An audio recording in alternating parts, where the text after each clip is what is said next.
Bonjour et bienvenue dans Fais-moi une place. Dans ce podcast, je donne la parole à des personnes qui ont décidé un jour de répondre à un appel, à une envie, à un élan créatif ou artistique, alors que ce n'était pas du tout la direction qu'elles avaient prise jusque-là. Et ils ou elles ont fait une place à leur âme d'artiste, souvent de façon singulière. Je m'appelle Sylvie Horry et au travers de ce podcast, je cherche à comprendre quel est le cheminement interne qui mène à suivre cet élan jusqu'à parfois complètement changer de vie. C'est un petit peu en relation aussi avec la procrastination, où j'étais une championne. Ça peut toujours reporter à demain. Demain, je vais faire ça. Bientôt, je vais faire ça. Je ne me suis pas séparée pour vivre ma passion. Mais par contre, j'étais dans un couple où je ne m'autorisais pas à être moi-même. Quand j'étais moi-même, ça posait un souci. Donc oui, ça a été une libération totale, oui. Il faut savoir que moi, dans mes études artistiques, j'étais pas du tout dans les meilleurs de la classe. Il y a d'autres personnes qui étaient bien plus douées que moi, mais par contre, elles ont arrêté, tu vois. Moi, j'étais la plus têtue. Ton art n'est peut-être pas différent au début, mais par contre, toi, tu es différent.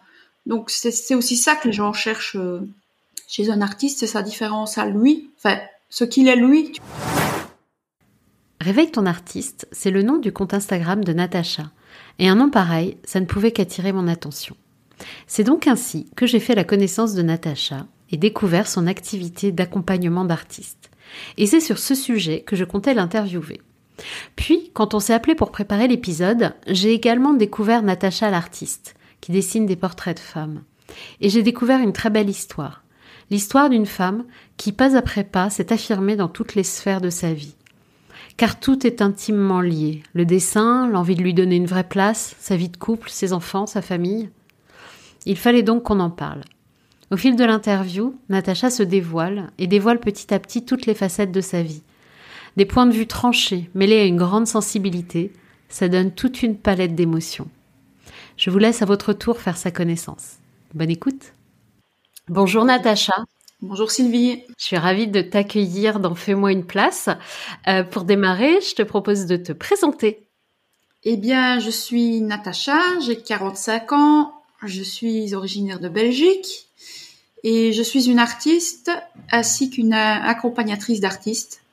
Et je te remercie également d'avoir pensé à moi pour ton podcast. Ça m'a beaucoup touchée. Je t'en prie. Moi, je t'ai découvert sur Instagram via ton activité d'accompagnement qui s'appelle Réveille ton artiste.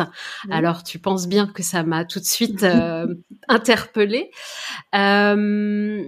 Ce que je propose dans cette interview, c'est qu'on parle de ces deux activités, d'artiste et d'accompagnatrice d'artistes, oui. Et que du coup, tu nous racontes ton histoire au travers de ces deux activités, si ça te va. Oui. On va commencer par Réveille ton artiste. Pourquoi tu as créé cette activité et pourquoi tu as choisi ce nom ? Alors en fait, il faut savoir que je suis une personne qui a beaucoup d'empathie envers les autres. Et j'ai toujours eu du plaisir, ça m'a toujours rempli, si je peux dire, avec des guillemets, quand je peux apporter une solution aux personnes. Et d'ailleurs, malgré moi, les personnes parfois me parlaient d'un souci qu'elles pouvaient avoir, pas forcément artistique, hein, pas du tout, en venant vers moi, me disant « écoute, je cherche ci » ou « je pense à créer ça, mais je ne sais pas comment faire ». Et je me rendais compte que sans que les personnes aient fait appel à moi, je cherchais moi-même une solution à leurs problèmes. Et de fil en aiguille, en fait, cette année, je me suis dit, mais en fait, tu as ça en toi depuis quasiment toujours, j'ai envie de dire. Pourquoi ne pas le proposer aux gens qui sont dans la même situation que toi, c'est-à-dire des artistes qui traversent des hauts et des bas, qui peuvent être perdus, qui cherchent des questions sur comment retrouver du sens à ce qu'on fait, comment trouver sa cible artistique, etc. Et je me suis dit, en fait, ça fait totalement partie de moi, ça fait du sens, parce qu'il était hors de question de créer quelque chose pour le créer, je vais dire dans un but que ce soit financier ou autre chose, il faut que ça ait du sens pour moi. Et c'est à partir de là que j'ai switché avec Réveille ton artiste, en plus de mon activité d'artiste. Ok. Et du coup, est-ce que tu peux on va y revenir évidemment sur les gens que tu accompagnes et les problématiques que tu aides, sur lesquelles tu aides à avancer, ça nous intéresse. Est-ce que tu peux nous parler d'abord du coup, de ton activité d'artiste, de quand elle date? Oui.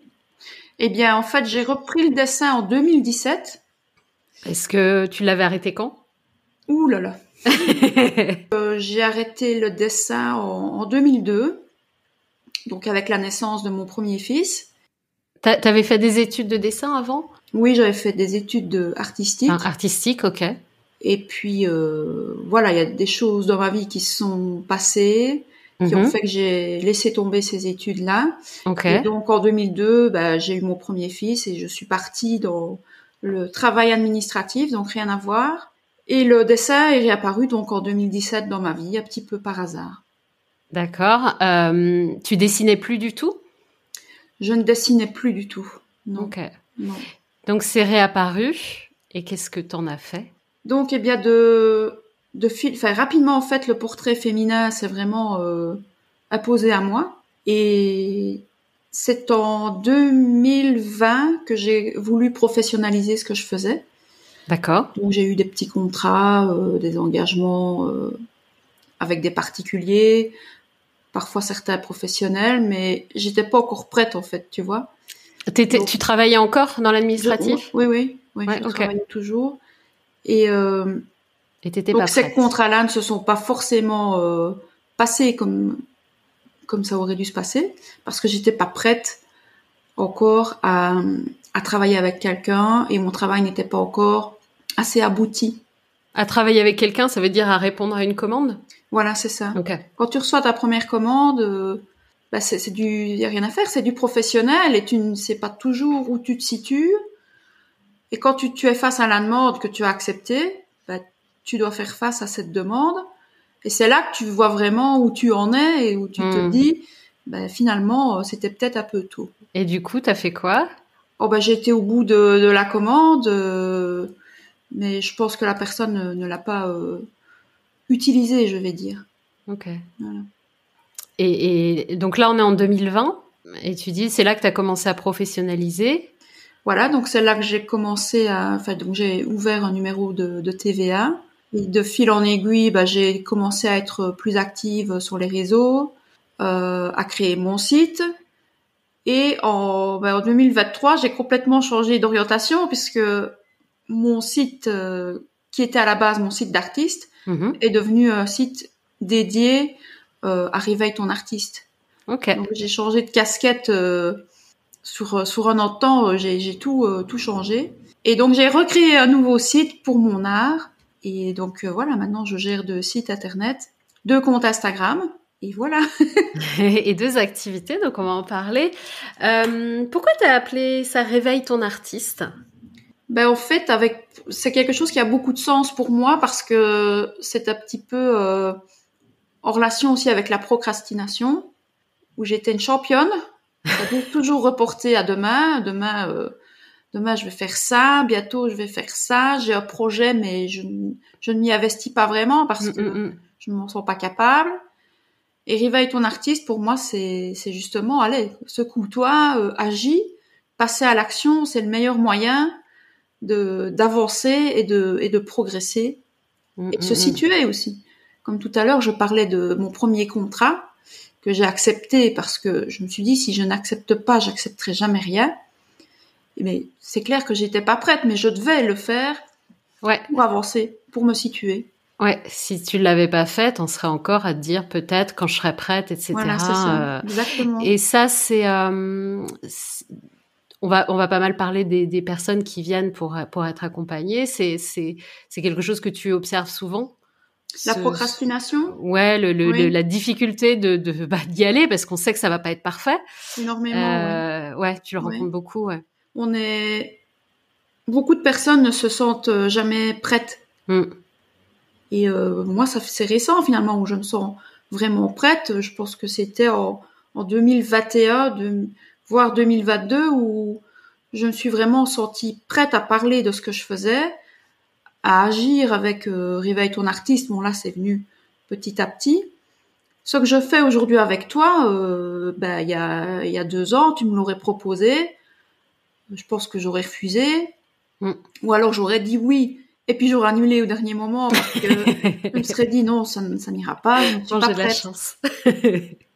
Ouais, je Donc, comprends. la procrastination, c'est un gros frein, oui. Ouais. Et tu dirais que c'est quoi les autres freins des personnes qui viennent te voir? Les résistances les plus importantes que tu rencontres? Ah ben, la peur, clairement. La peur de quoi? Et la peur du regard des autres. La Mmh. peur par rapport à tes proches, je veux dire ton compagnon, tes enfants.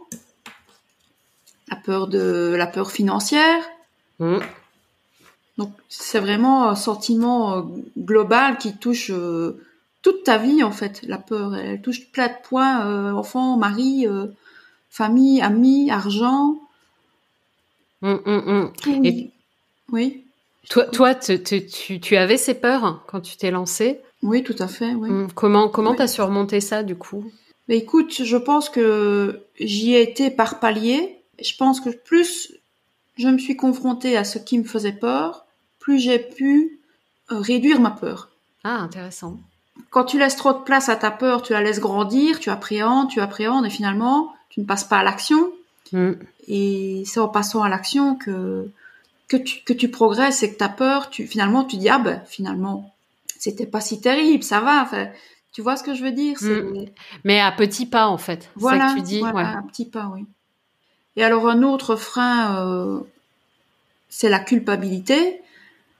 Et ça, la culpabilité, moi, je suis surtout des femmes, hein, donc Ok. je pense que la culpabilité est peut-être moins présente chez les hommes. Maintenant, bien sûr qu'il y a des hommes qui ont ce sentiment, mais je pense que chez une femme, c'est plus présent par rapport aux enfants, par rapport à la vie de famille. Tu veux dire la culpabilité d'être artiste et de consacrer du temps à son art, c'est ça? La culpabilité de consacrer du temps et c'est aussi penser à soi, quoi. C'est prendre un temps pour soi. C'est se poser avec son papier, ses crayons ou ses toiles, peu importe, et se dire maintenant c'est mon moment. Et c'est pas toujours bien accepté dans certaines relations de couple. Et c'est pas forcément bien. Ouais, on le vit en tout cas, même quand c'est accepté. On peut quand même culpabiliser. On en avait parlé dans l'épisode, dans un épisode précédent avec Amélie Marzouk, de ce truc-là d'être artiste et de la place que ça peut prendre et de cette culpabilité. Et t'as ressenti ça, toi? La culpabilité? Ouais. Oui. Gros sujet? C'est une seconde peau pour moi, la culpabilité. Ah oui, c'est toujours... tu sais, je dessinais... Maintenant, mes enfants étaient grands, donc j'avais peut-être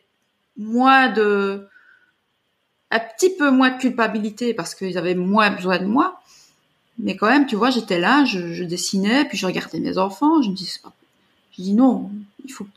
Allez, laisse tomber ton dessin, tu feras ça tout à l'heure, d'abord les enfants, d'abord leur pain, d'abord ceci, d'abord cela.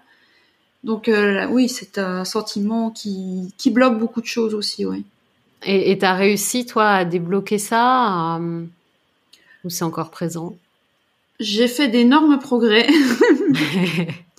Ouais, j'ai fait d'énormes progrès et c'est... En fait, je suis séparée depuis 1 an et demi. Et ça a été pour moi vraiment un processus à tous les points de vue, notamment au niveau de la culpabilisation. C'est-à-dire que quand tu étais en couple, tu culpabilisais plus ou Je culpabilisais et puis malheureusement mon compagnon aussi pouvait me culpabiliser. Donc c'était double effet compliqué. qui se coule.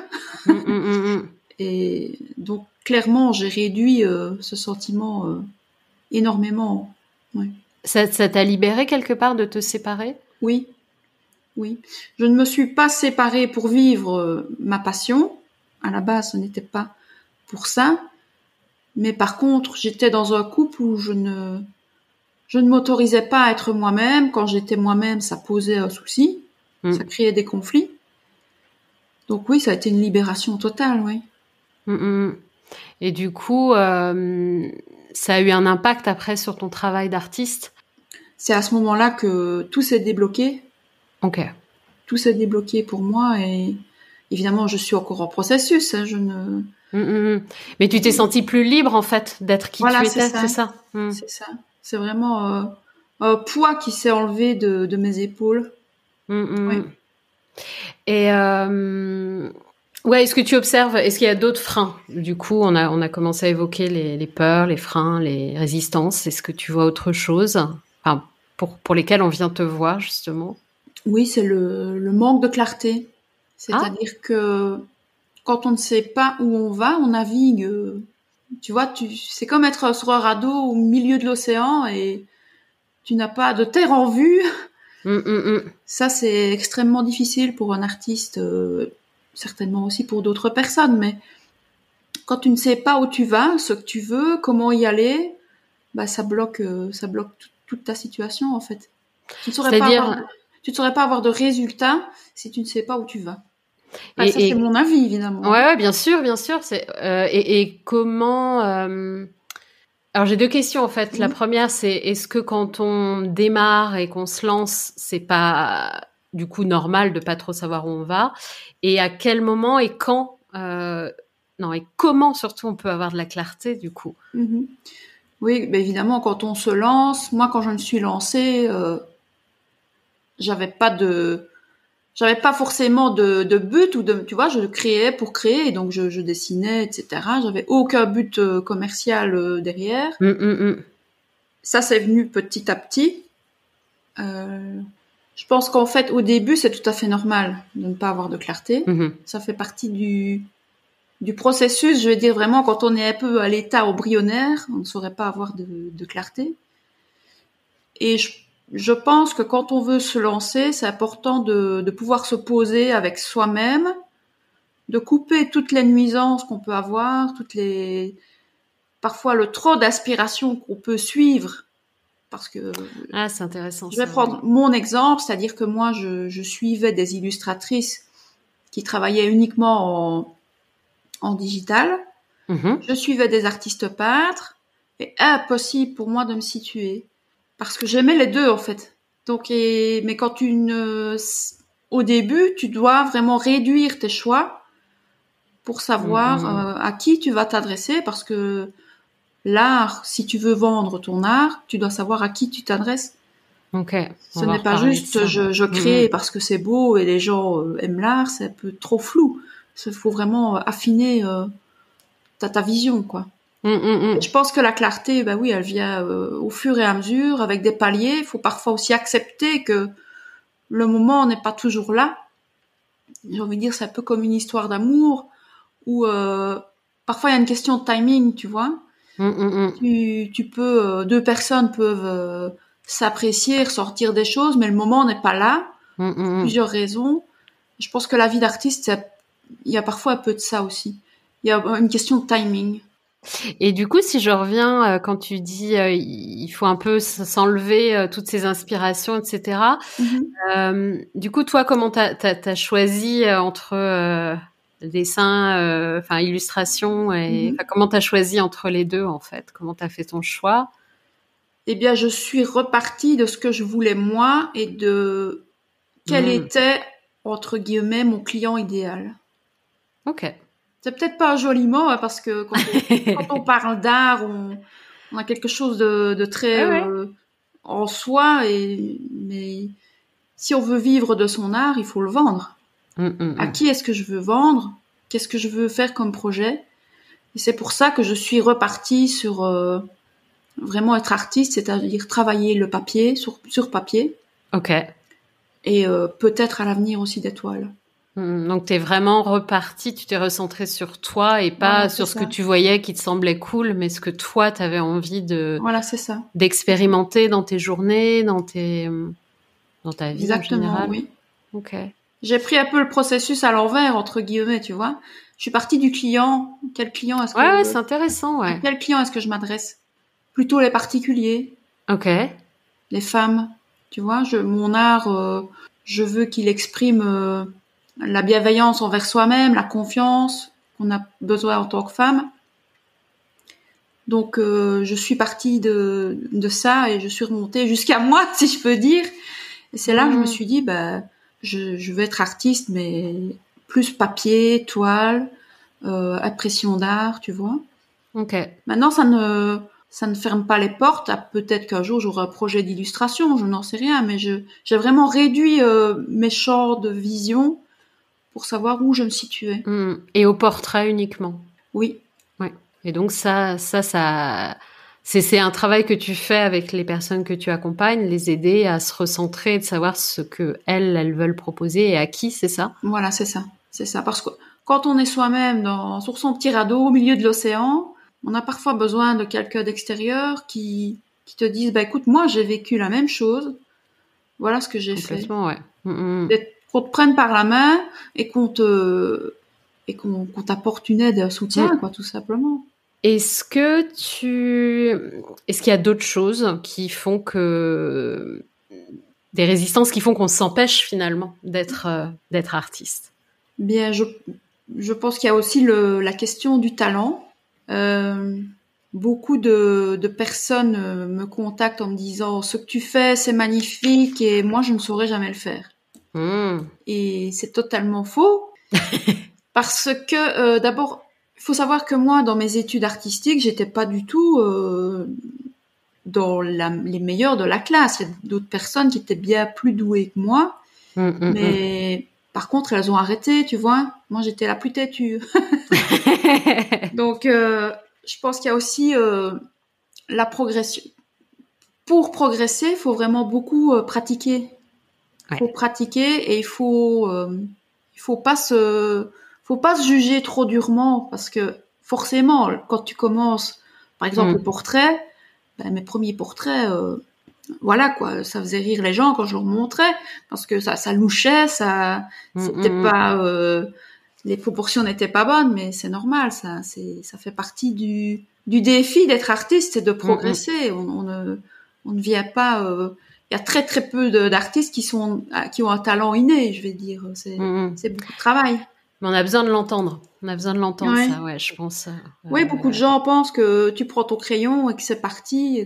Et donc si tu sais pas faire, c'est que t'es nul, t'as pas de talent. Voilà. Et puis j'entends aussi moi certaines personnes dire mais ça a déjà été fait ou je vais rien apporter de nouveau. Oui, tout à fait. T'entends ça, ouais. Oui. Ben là c'est aussi avec le temps qu'on développe son style artistique justement. Je pense que c'est vraiment un travail, c'est un marathon en fait d'être artiste. C'est pas un sprint. Tu ne saurais pas commencer à créer et que ce soit tout de suite parfait, tout de suite différent, tout de suite non, il faut vraiment suivre des paliers avec soi-même et se dire ton art n'est peut-être pas différent au début, mais par contre toi tu es différent. Donc c'est aussi ça que les gens cherchent chez un artiste, c'est sa différence à lui, enfin ce qu'il est lui, tu vois ce que je veux dire? Ouais, sa singularité, son univers, sa personnalité. C'est aussi une énorme part dans les personnes qui viennent te voir ont tendance à sous-estimer ça ou voilà, c'est ça. À trop se focaliser sur la technique, mais il n'y a pas que la technique. Il y avait autre chose. Et alors, évidemment, je dis évidemment, mais c'est l'âge. C'est-à-dire, je suis trop vieille. Ah ouais? Je pense que on n'est jamais trop vieux. Quand on veut apprendre quelque chose, quand quelque chose nous donne du plaisir et nous apporte un vrai plaisir, voilà, je redis le mot une deuxième fois, il faut y aller. Il faut pas, il faut s'autoriser, peu importe l'âge. C'est toujours ce mot qui revient, s'autoriser. Oui. C'est fou, hein? Oui, mais clairement, je pense que c'est un mot qui domine un peu cette vie d'artiste, c'est autorise-toi. Et autorise-toi parce que la finalité est belle. On a besoin des artistes et on a besoin d'exprimer. Enfin, quand on entend cette voix, il y a cette petite voix à l'intérieur de nous artistique. On a besoin de l'exprimer. Et d'ailleurs, t'avais fait un post sur Instagram qui m'avait beaucoup marqué. C'est un super joli post où tu parles de ton fils, justement, et tu conclus, tu dis « L'enfant est en fait mon miroir. Prendre soin et penser à soi, c'est aussi prendre soin de ses enfants. » C'est vachement beau, je trouve.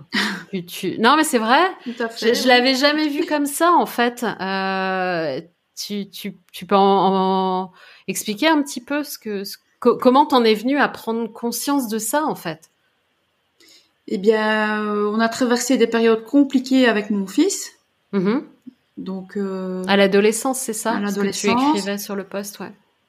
Et moi aussi, j'étais dans une période compliquée. Et un jour, il m'a regardé. Et en fait, c'est lui qui m'a dit... ça me touche là, excuse-moi. C'est lui qui m'a dit, mais tu ne vois pas que je suis ton miroir? Et... Excuse-moi. Et en fait, oui. Ceux qui vivaient, il voyait sa maman aussi toucher le fond. Et il a aussi touché le fond à cette période-là, oui. Toucher le fond parce que t'étais pas bien dans ton couple, dans ton job, parce qu'il y avait quelque chose qui demandait à sortir. C'était avant que tu reprennes le dessin? Ou c'était à ce moment-là? Non, c'était à ce moment-là. En fait, ma vie, elle est partie un petit peu en cacahuète, comme on dit, après le suicide de mon frère, qui s'est passé en 2010. Mm-hmm. Et ça a été un déclencheur de sens de vie aussi, tu vois. Et il se fait qu'à ce moment-là, tout est parti dans ma vie, plus rien n'allait. Mon couple, le boulot. Et donc moi, j'ai glissé sur une pente de dépression. Et de fil en aiguille, mon fils est né aussi. Donc on s'est retrouvés tous les deux, tous les quatre, parce qu'on était en famille, hein, donc tous les quatre dans une ambiance familiale vraiment négative. Un conjoint pas soutenant, un fils qui sombre aussi. Et le jour où j'ai pris la décision de quitter mon compagnon pour plein de raisons, hein, comme je l'ai dit tout à l'heure. Oui. D'abord, j'ai été soulagée d'un poids, je pense que mes enfants aussi, parce qu'on parle toujours de la séparation, c'est pas bon pour les enfants, mais moi je dis le contraire. Ouais, je suis d'accord avec toi pour l'avoir vécu aussi. C'est que penser à soi, c'est aussi penser à ses enfants, comme je disais dans le post. Et de fait, tout s'est aligné en fait. Tout est... Et pas le du jour au lendemain, hein, mais tout s'est aligné après. Et est-ce que c'est le fait de toi quand tu dis être artiste, c'est aussi prendre soin de soi, penser à soi, c'est aussi prendre soin de ses enfants. Est-ce que le fait du coup de te réaligner, de te remettre au dessin, etc. Lui, il t'a vu mieux et du coup, il a commencé à aller mieux? Tout ça, j'avais déjà repris le dessin, hein, donc. Okay. Mais clairement, il a retrouvé une autre maman, quoi. Il a retrouvé un petit peu qui je suis à la base, et je pense que lui aussi, du coup, se sent mieux, a pu abandonner certaines choses qui étaient toxiques pour lui, et voilà. Donc, c'est clair que une famille, c'est aussi ça, c'est-à-dire quand il y en a un qui va mieux, ça interagit sur toute la famille, tout le monde va mieux. Si t'en as un qui va pas bien, ça interagit aussi sur les autres membres. Ouais, donc c'est une bonne raison aussi pour se dire, pour faire baisser un peu la culpabilité. C'est-à-dire, je prends soin de moi et je commence à pratiquer mon art. C'est pas juste égoïste, c'est parce que je vais aussi être mieux et du coup le reste de la famille ou de l'entourage en profitera aussi en fait. Voilà. Oui, tout à fait. Tout à fait, mais ça, on met du temps à le comprendre. Et c'est quand on est passé à l'action qu'on se rend compte, finalement, oui. Ouais, on en revient toujours là, en fait. C'est de s'y mettre et de voir ce que ça fait. Comme. Voilà. Alors, autre sujet qu'on a abordé quand on a préparé Oui. cet épisode. Donc on disait que c'est difficile de s'autoriser à être un artiste ou un créatif, et c'est peut-être encore plus difficile de s'autoriser à en vivre. Oui. Pourquoi? Eh bien, parce que je pense qu'on a un peu une vision faussée de l'artiste qui crée pour le plaisir, qui crée pour la beauté du geste. Ouais. Mais vivre de sa passion, ben, c'est une entreprise, quoi. C'est Ouais. comme c'est créer ton entreprise, peu importe ce que tu crées, quel artiste tu es, si tu veux en vivre, tu vas devoir fixer des prix, des tarifs, et c'est compliqué, ça. Ouais, ça implique quoi, justement, de devenir artiste entrepreneur, en fait? Donc, savoir fixer ses tarifs. Voilà, fixer ses tarifs, calculer ses marges, ce qu'on a, le matériel, les frais engendrés, etc. Se donner, entre guillemets, une valeur, c'est-à-dire Ouais. combien est-ce que je vaux. Ça, C'est c'est très, super très compliqué. compliqué, ouais. Très compliqué. Donc pour ça, je pense aussi qu'il faut pas hésiter à en parler avec des personnes qui sont dans le même domaine que nous, en gardant évidemment une proportion que un artiste qui peint depuis 10 ans et un artiste qui débute ne va pas fixer les mêmes tarifs. Ça, certains artistes ont aussi du mal à le comprendre. Ils fixent des prix tout de suite très hauts et ça va bloquer aussi leur travail, parce que si tu es trop haut dans tes tarifs, c'est pas réalisable au début. Il faut aussi rester réaliste. Mais il faut se respecter et respecter son travail. Et ouais, il faut trouver le juste milieu. C'est pas simple, ça, effectivement. exactement. Pas trop bas, pas trop haut. C'est pour ça qu'il faut vraiment, je pense, pouvoir aller vers des personnes qui sont un peu dans le même domaine et pas avoir peur de parler de ça avec elles. Moi, je l'ai fait et ça me donne une idée de ce que je peux pratiquer, quoi. Ça demande aussi de se montrer quand on devient artiste entrepreneur. Oui, tout à fait. Ouais, il faut pas avoir honte de ce qu'on fait, pas avoir honte de montrer nos prix. Mais voilà, quand on passe 6 heures sur un dessin, ça a un coût. Donc oui, il faut se dégager du regard des autres et être aligné avec soi et avec ce qu'on fait, quoi. Oui. Comment on peut faire pour ça, pour oser ça? Est-ce que comment t'as fait, toi, pour oser te montrer? Ben, de nouveau, je vais encore revenir avec mon histoire de palier, mais tu vois, au début, j'ai commencé des petites vidéos humoristiques sur Instagram parce que j'aime ça, c'est encore quelque chose qui fait partie de moi. Et plus j'en fais, et plus je suis à l'aise avec ce que je vois. Je sais pas si tu vois ce que je veux dire. Ouais, si, c'est pas que je m'aime, mais j'apprends à m'aimer plus en me poussant au derrière et finalement ça me fait beaucoup de bien, quoi. Je me rends compte que En tout cas, c'est très toi, ouais. C'est et ouais, donc c'est encore ouais. Je sais En pas si j'ai passant à répondu à ta l'action. question d'ailleurs. Si, c'est comment on fait pour oser se montrer. Et du coup, tu parlais de cette histoire de palier. Donc, moi, je comprends d'y aller petit à petit, de montrer des parties de notre personnalité, comme toi, l'humour. T'as décidé de faire des petites vidéos humoristiques. Oui. Et autre chose qui aide, si tu penses aux personnes que tu accompagnes, qui aident qui les aident à justement se montrer leur travail, montrer leur univers. Bah, c'est un travail de confiance et d'estime. Hein. Je pense que moi, quand j'accompagne les personnes, évidemment, je mets en valeur aussi leur poids positif et je les booste. Mais la première personne à qui on doit demander de la confiance, c'est à soi-même. C'est un travail. Mais je pense que ouais, tu leur renvoies quand même.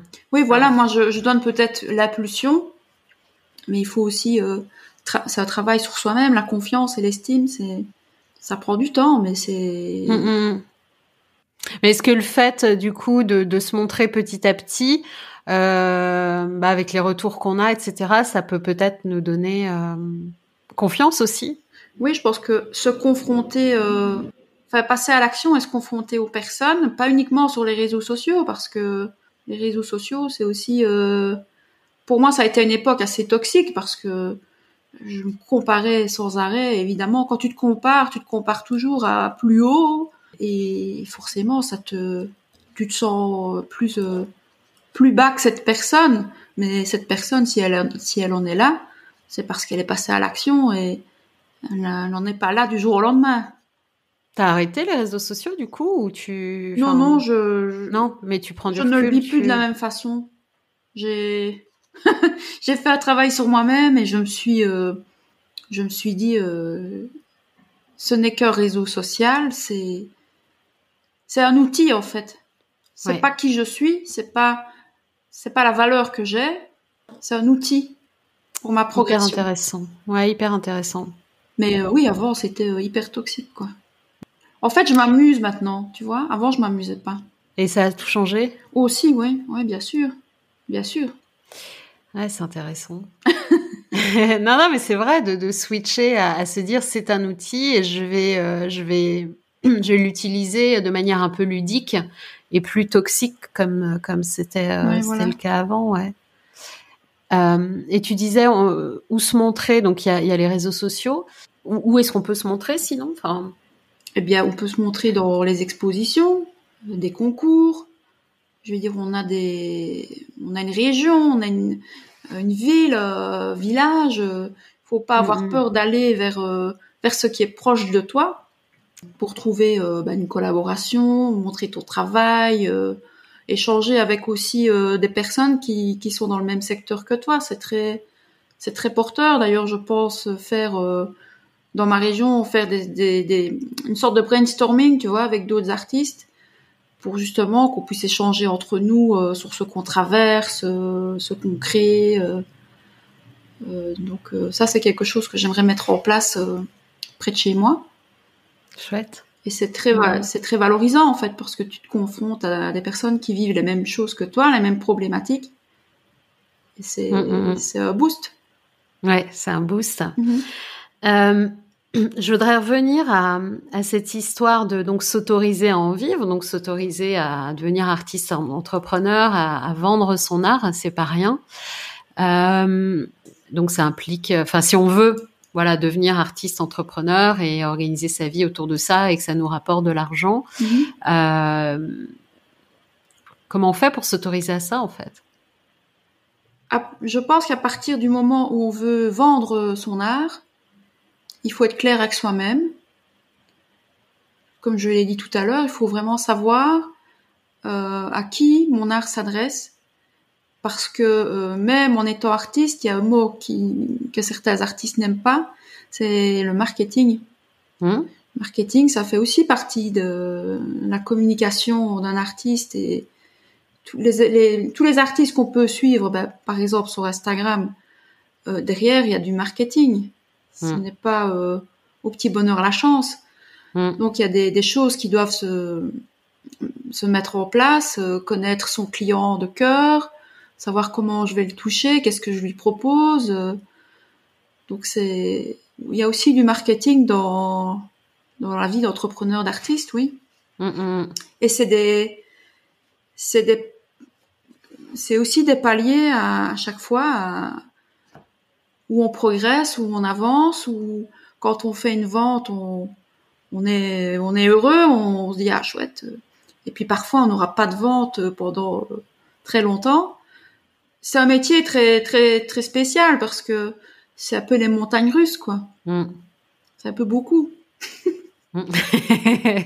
Oui, d'où l'intérêt aussi d'être épaulé et aidé, ne serait-ce que psychologiquement. Hein, c'est déjà énorme.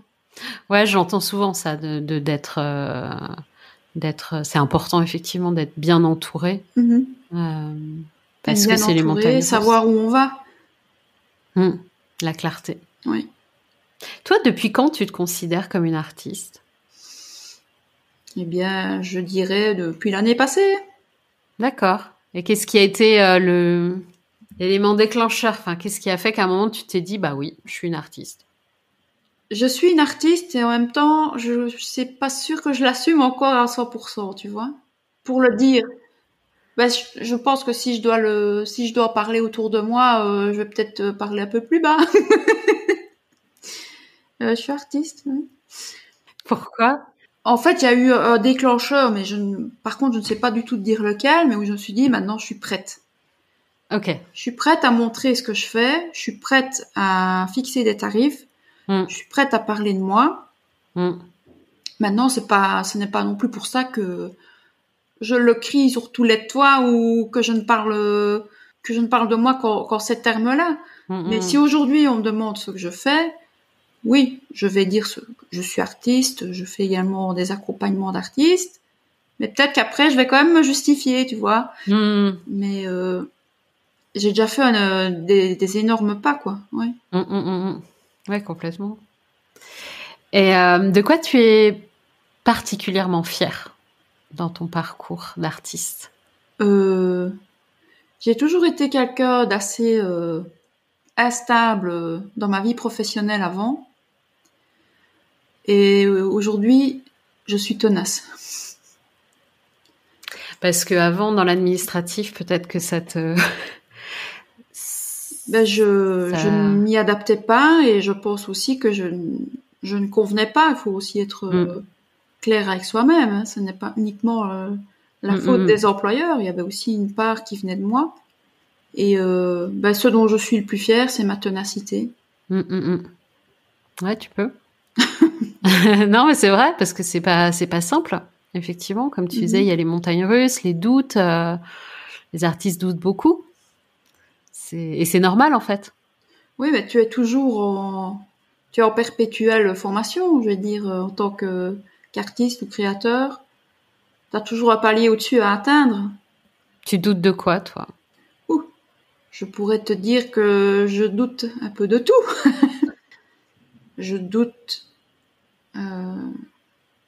C'est une vaste question parce que je doute d'arriver un jour à en vivre correctement. Voilà. Et en même temps, je pense que je peux y arriver. C'est pour ça que je m'accroche. Bah oui. Et que tu es tenace. À ton avis, si on n'écoute pas cette voix de l'artiste en nous, il se passe quoi? Il se passe la dépression, l'aigreur, les addictions. C'est peut-être les cas extrêmes, mais je pense que oui, on peut être tous touchés par un sentiment d'être inaccompli, d'être inutile. Et c'est à ce moment-là qu'il faut commencer à l'écouter, alors? Je pense, oui. C'est une question que je pose à chaque fois à la fin de mes épisodes. Qu'est-ce que tu recommanderais, toi? Alors, on a parlé de beaucoup de choses, mais qu'est-ce que tu recommanderais à quelqu'un qui entend cette voix, cet appel artistique ou créatif et qui sait pas quoi en faire, en fait? Je pense que quand on ressent quelque chose de très fort en nous, il faut y aller. Parce qu'un jour ou l'autre, ça nous rattrape. Donc il faut passer à l'action, laisser tomber les barrières et la peur du jugement des autres. Évidemment, c'est une belle théorie. Je pense vraiment que le passage à l'action est la première chose qui va débloquer les portes, en fait. C'est comme je dis, c'est une belle théorie, passer à l'action, parce que justement, il y a des tas de personnes qui n'arrivent pas à passer à l'action.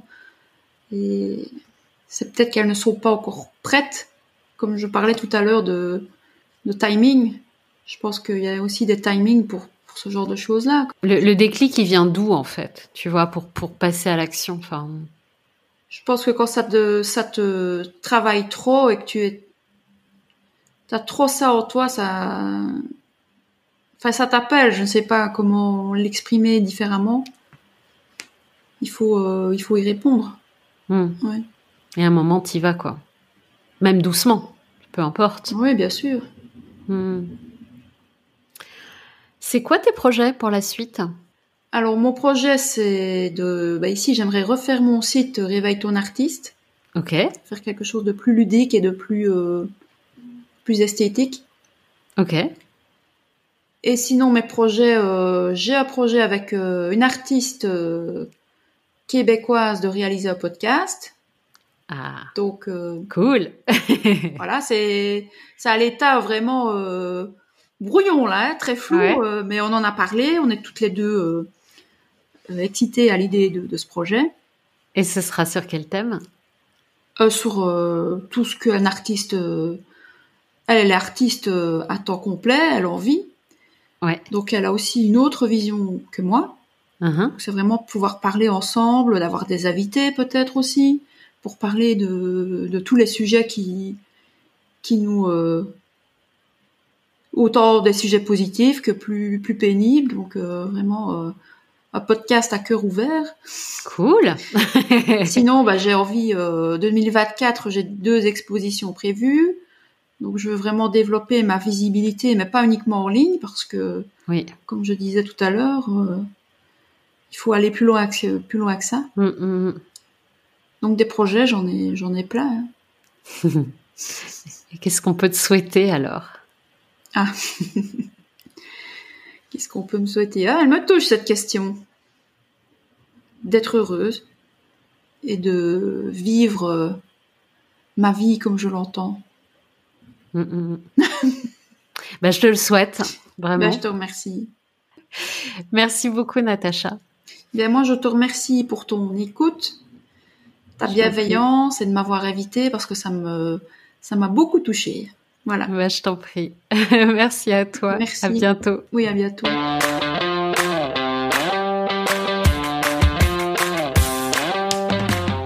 Vous pouvez retrouver l'univers de Natacha sur ces 2 sites, réveilletonartiste.com et naflora-artiste.com. Merci d'avoir écouté cet épisode. S'il vous a plu, parlez-en autour de vous. Et n'hésitez pas à venir discuter sur Instagram, sur le compte Fais-moi une place podcast. Ça me fait toujours hyper plaisir de lire vos messages et d'échanger avec vous. À bientôt!